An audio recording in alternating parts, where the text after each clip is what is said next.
En el Central Park de Nueva York se encuentra un obelisco llamado la Aguja Cleopatra. El obelisco, el cual fue regalo de Egipto a los Estados Unidos, en realidad no pertenecía a Cleopatra, sino al faraón Tutmosis III, y con inscripciones hechas en el tiempo de Ramsés II, unos 1250 años antes de Cristo. Un segmento de la cara este de este obelisco dice así: Horus, el fuerte toro, hijo de Keper, rey del Alto y Bajo Egipto, escogido por Ra, el Horus dorado, el poderoso de los años de las grandes victorias, el hijo de Ra, Ramsés. Algunos se preguntarán cómo sabemos lo que sabemos de los egipcios, cómo podemos decodificar los jeroglíficos en nuestro lenguaje. Y ese es el tema de ahora, decodificando los egipcios.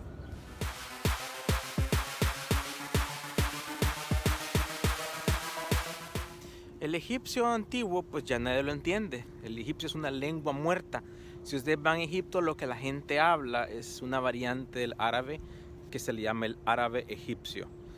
Lo que aparecen en las tumbas, en las pirámides o en los templos del antiguo Egipto, pues ese jeroglífico nadie lo entiende.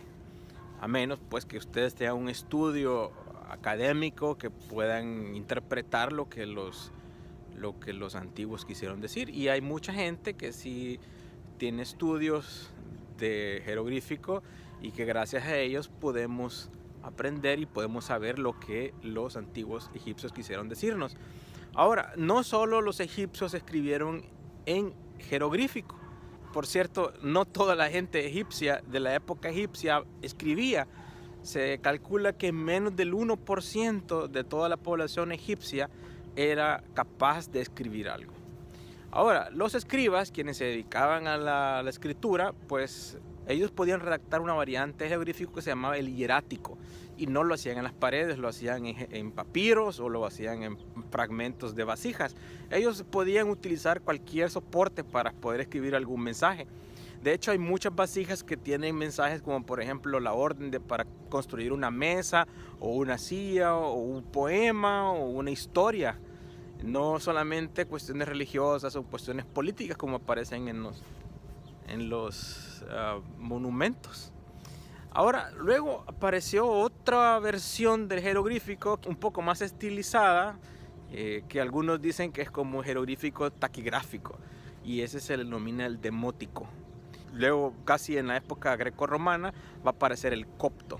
Y el copto también es un lenguaje que ha sido pues prácticamente olvidado, es una lengua muerta, pero que solamente sobrevive dentro de la iglesia cristiana copta, o cristiana ortodoxa copta, o cristiana egipcia.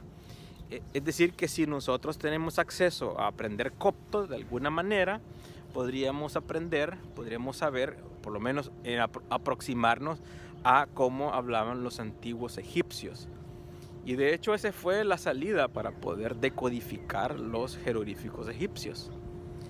La iglesia cristiana copta utiliza el copto así como fue utilizado el latín en algún tiempo en la iglesia católica. Había algunos textos de la época grecorromana que describieron algunos hechos históricos de los antiguos egipcios. Por ejemplo, Manetón, Julio el Africano, Flavio Josefo y Eusebio de Cesarea escribieron lo que posiblemente había quedado en la tradición oral o en alguna fuente que no ha llegado a nosotros. Algunos de esos trabajos se han perdido. Por ejemplo, en la Egiptíaca de Manetón solo nos queda un resumen de lo que fue su obra. Cuando el Imperio Romano se cristianizó y posteriormente prohibió las religiones paganas, Egipto, que entonces estaba bajo el control romano, cerró sus antiguos templos y la interpretación de los jeroglíficos terminó por olvidarse del todo. Con el Renacimiento, la gente comenzó a prestarle interés a la antigua cultura egipcia y se le otorgó un espíritu místico creyendo que los antiguos egipcios guardaban secretos no revelados. Pero en 1799, durante la campaña napoleónica de Egipto, un oficial francés descubrió una roca que parecía poseer un mismo mensaje en tres formas: jeroglífico, demótico y griego.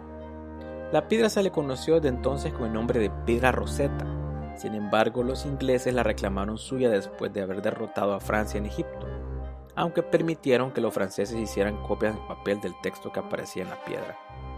A los investigadores de entonces se les hizo fácil leer el texto en griego.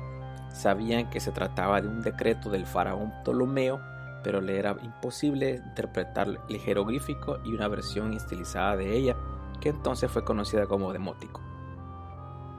Hubo algunos adelantos en la interpretación gracias al estudio del inglés Thomas Young, pero pese al esfuerzo solamente se había podido traducir una palabra, la que correspondía a Ptolomeo, uno de los reyes egipcios del periodo grecorromano. No fue hasta que una de las copias de la piedra Rosetta llegó a manos del joven francés Jean-François Champollion, quien estaba muy interesado en las lenguas antiguas, es que por fin hubo alguna esperanza en la decodificación de los jeroglíficos. Champollion, quien es uno de mis personajes históricos favoritos, quedó fascinado con la piedra Rosetta. A los 9 años, cuando la vio por primera vez, no dejaba de pensar en ella, y desde entonces dedicó su vida a la decodificación de los jeroglíficos. Champollion pensó que para decodificar los jeroglíficos habría primero que comprender el copto, porque el copto era el último estadio evolutivo de la lengua de Egipto. Así que gracias a ese razonamiento Champollion aprendió copto, y luego razonó que algunos jeroglíficos eran elementos fonéticos que representaban signos alfabéticos y sílabas. Así que trabajó traduciendo los faraones grecorromanos que estaban escritos en jeroglífico con muy buenos resultados. Logró descifrar Ptolomeo y utilizando otra estela logró descifrar Cleopatra y luego Alexander. Posteriormente recibió unas imágenes de varios jeroglíficos del templo de Karnak y trató de resolver uno de los cartuchos que aparecían ahí. Champollion razonó que el círculo representa al dios solar, el cual según el copto se le conoce como Re. Los últimos 2 signos corresponden a la consonante S. Lo sabíamos porque en la piedra Rosetta ya había sido descifrado las últimas letras del nombre Ptolomeo. Así que observando el signo central, Champollion recordó la lista de reyes clásicas que había recogido Manetón y pensó en Ramsés, es decir que el cartucho que tenía enfrente debía leerse como Ramsés. Luego comparó otro cartucho de rey Tutmés. Aquí lo vemos con un ibis que representa al dios Tot, así que Champollion lo leyó Totmeses o Tutmoses, como sabemos hoy. Champollion resolvió los signos y dejó claro que los jeroglíficos es un sistema de escritura pictográfica, parte logográfica y parte fonográfica. Posteriormente Champollion realizó 2 viajes a Egipto donde logró descifrar y copiar muchísimos textos que aparecían en las paredes de los templos. Solo entonces los antiguos egipcios lograron de nuevo tener voz. Y esta es una estatua. Pero lo interesante de esta estatua, que por cierto no tiene cabeza, es esta parte de los jeroglíficos. Y si nos vamos acá, vamos a ver 2 cartuchos. Según la técnica de Champollion, yo tengo una tabla con los símbolos. El cartucho este se leería K, K. Este sería este animalito sería Pr, y ese sería Ra.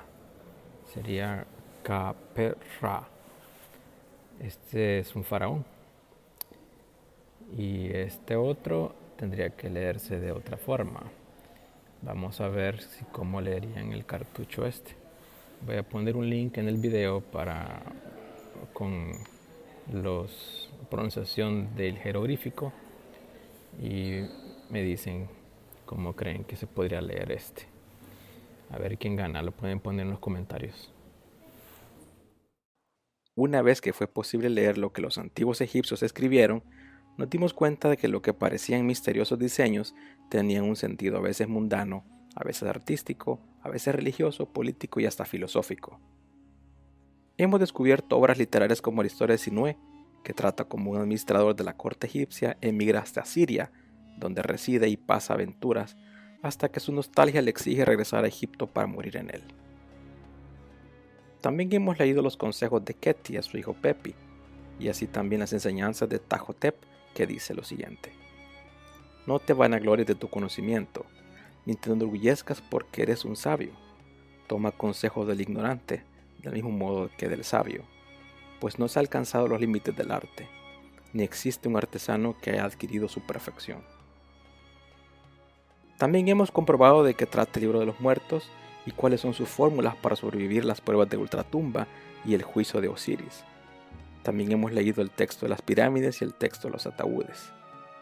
Así también hemos descubierto cosas tan comunes pero importantes desde el punto de vista del análisis económico como las cuentas de los sacos de cebada egipcia y su trueque por aceite, tal como aparecen en los papiros de Gekanat. A veces los jeroglíficos parecen no tener sentido, pero sí que lo tienen. Tienen sus reglas. a veces pueden leerse tanto de derecha a izquierda como de izquierda a derecha. Para saberlo, solo basta ver la dirección donde los seres vivos que están en el jeroglífico están mirando, y esa será la dirección donde tenemos que comenzar a leer. Lo otro importante es que hay que reconocer que puede ser tanto ideogramas como fonogramas. También hay que tomar en cuenta que en general no existen las vocales, sino consonantes. Cuando hablamos de la lengua egipcia hay que reconocer que la tenemos que ver a través del tiempo. Un texto del antiguo imperio estará en egipcio clásico, mientras que el neoegipcio es más del imperio nuevo. Desde hace 200 años al presente sabemos más de los egipcios de lo que Champollion pudo haberse imaginado. Ahora sabemos que los egipcios tienen voz y qué es lo que trataban de decirnos en sus tumbas y en sus pirámides y en sus templos. Sabemos los problemas económicos, problemas políticos y problemas medioambientales que tenían. Si ustedes están interesados en aprender jeroglífico, no es una misión imposible. De hecho, si ustedes tienen acceso a internet, pueden fácilmente entrar a alguna página donde aparecen una serie de diccionarios egipcios y también aparecen cursos donde ustedes pueden aprender. También pueden tener acceso a libros como este, por ejemplo. Es un buen libro para poder descifrar jeroglíficos y comprender un poco más esta cultura milenaria. Muchas gracias por haber visto mi video. Por favor denle like y suscríbanse a mi canal si tienen algún tipo de pregunta. Cualquier comentario, por favor déjenlo en el área de comentarios. Nos vemos la próxima semana. Cuídense mucho.